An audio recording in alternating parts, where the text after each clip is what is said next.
நீங்கள் செய்கிற தீர்ப்பின்படியே நீங்களும் தீர்ப்பு பெறுவீர்கள் என்ற வாசகத்தை நெஞ்சில் நிறுத்தி தமிழ் இலக்கிய பேரவையின் சார்பில் வழக்கறிஞர் எஸ். சவுந்தரராஜன்.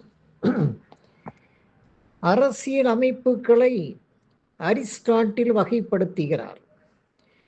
அனைவருடைய நலனுக்காகவும் ஒரு மனிதனால் ஆளப்படும் முடியாட்சி மோனார்கி தன்னுடைய சொந்த நலனை முன்னிறுத்தி அனைவரையும் ஆளும் கொடுங்கோல் ஆட்சி டைரனி.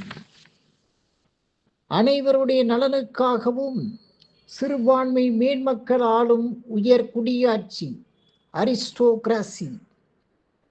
தங்கள் சொந்த நலனுக்காக சிலர் சேர்ந்து நடத்தும் குழுக்கள் ஆட்சி ஓலிகார்கி.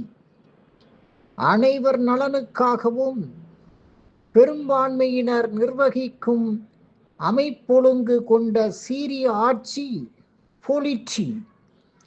பெரும்பான்மையினர் நலனுக்காக மட்டும் நடக்கும் மக்களாட்சி டெமோக்ரசி. அரிஸ்டாட்டில் இந்த அறுவகை ஆட்சி முறைகளில் மன்னராட்சியே நலம் பயக்கக்கூடியது என்று நம்புகிறார். அதற்கடுத்து நல்லாட்சி முறையாக உயர் குடியாட்சியை தேர்வு செய்கிறார்.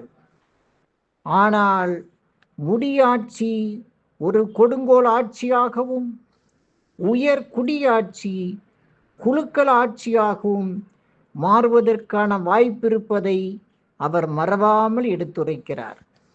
எல்லா வகையிலும் தீங்கற்ற ஆட்சி முறையாக பொலிட்டி மட்டுமே இருக்க முடியும் என்று பரிந்துரைக்கும் அரிஸ்டாட்டில் ஜனநாயகம் என்னும் குடியாட்சியை பூரணமாக புறந்தள்ளுகிறார்.